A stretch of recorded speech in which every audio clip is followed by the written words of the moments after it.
দলীয় কোন্দলের জেরে রাজধানীর বসুন্ধরায় বুধবার রাতে এনসিপির কর্মী এবং বিক্ষুব্ধদের হাতাহাতির ঘটনা ঘটেছে।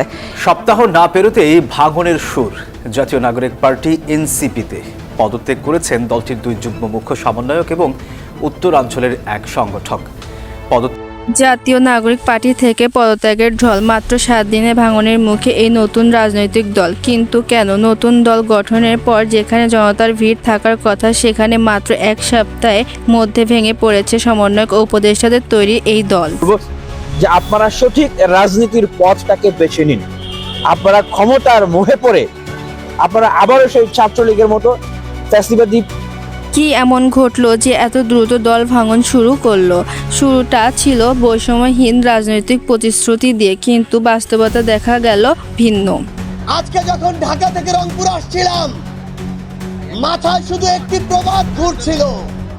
প্রবাদটি হচ্ছে, পিপিলিকার পাখা গজায় মরিবার তরে।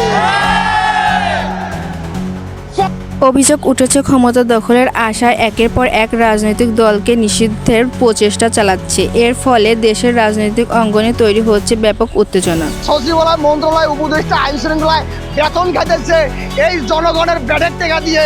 কোনো সুশাসন আমরা পেয়েছি?